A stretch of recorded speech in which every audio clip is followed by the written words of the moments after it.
how much did the companions love the Prophet ﷺ? Right? And when he died, how devastated were they? And in that moment, for them to believe, inna ma'al usri yusra. Assalamu alaikum. Salam. How does sabir and trusting in Allah looks like in practice when you are going through a really difficult time?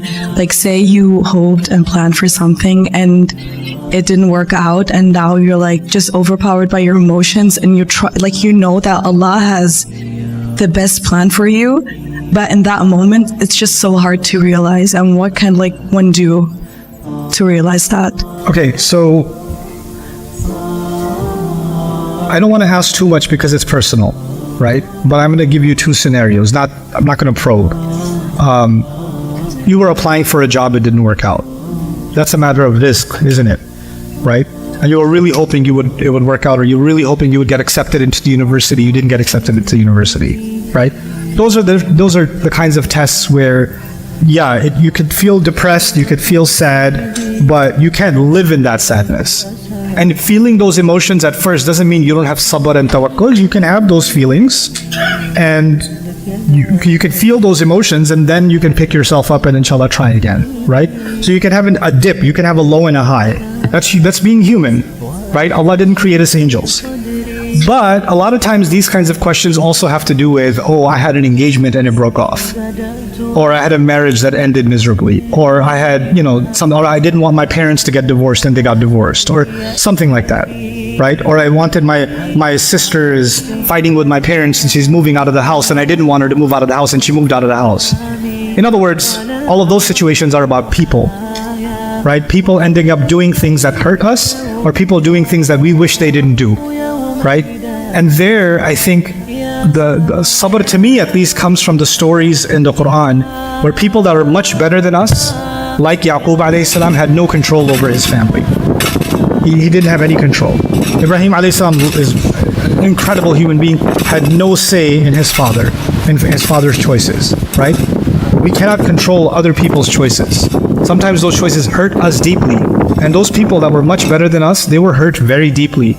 Being kicked out of your house is not an easy thing. Nuh alayhi salam being married to the woman that he's married to is not an easy thing. Asiya being married to Fir'aun is not an easy thing.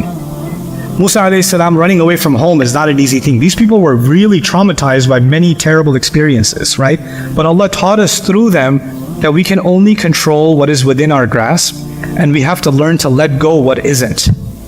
Right? Because in the end, inna lillahi wa inna ilayhi raji'un. This is what we say when a musibah strikes. Alladhina idha asabatum musibah, inna lillahi wa inna ilayhi raji'un. Whenever something strikes them, they say we belong to Allah, to Him we're going to return. Any problem I'm having, how long is it going to last? Well, as long as I last. I'm not here for that long. And when I think about the grand scheme of things, this problem isn't as big as I think it is.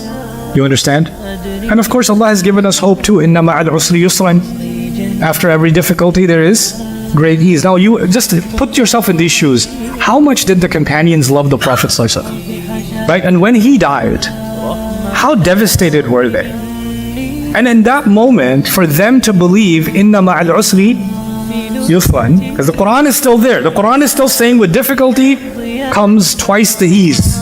That's what the Quran is saying. And they were devastated, they were in tears, they were broken, but their faith allowed them to heal from that and move forward. Right? And Allah created so much ease for the ummah afterwards. Right? So that's just this life. It's just going to come with trials and difficulties. Allah has made us mentally prepared that life isn't going to be easy. He said it many, many times. And we all have trials. Don't believe somebody else has an easy life because they have an easy life on Instagram or on TikTok, right? Or somebody those influencers say, I'm going to talk to you about the blessings of Allah subhanahu wa ta'ala. That doesn't mean they are just showering in blessings every morning and they have no issues. The moment the recorder goes off, what is that?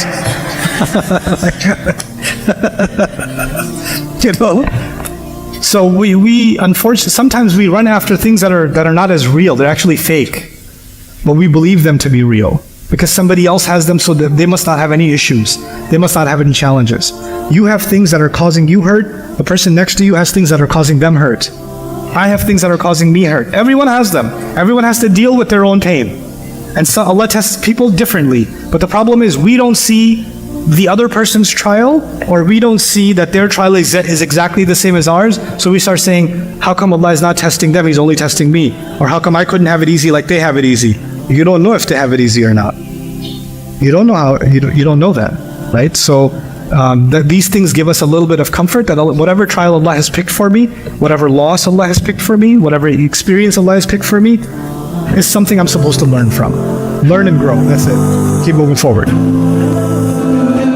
I hope you guys enjoyed that video clip. My team and I have been working tirelessly to try to create as many resources for Muslims to give them first steps in understanding the Quran, all the way to the point where they can have a deep, profound understanding of the Quran. We are students of the Quran ourselves, and we want you to be students of the Quran alongside us. Join us for this journey on BayyinaTV.com, where thousands of hours of work have already been put in. And don't be intimidated, it's step by step by step, so you can make learning the Quran a part of your lifestyle. There's lots of stuff available on YouTube, but it's all over the place. If you want an organized approach to studying the Quran beginning to end for yourself, your kids, your family, and even among peers, that would be the way to go. Sign up for BayyinaTV.com.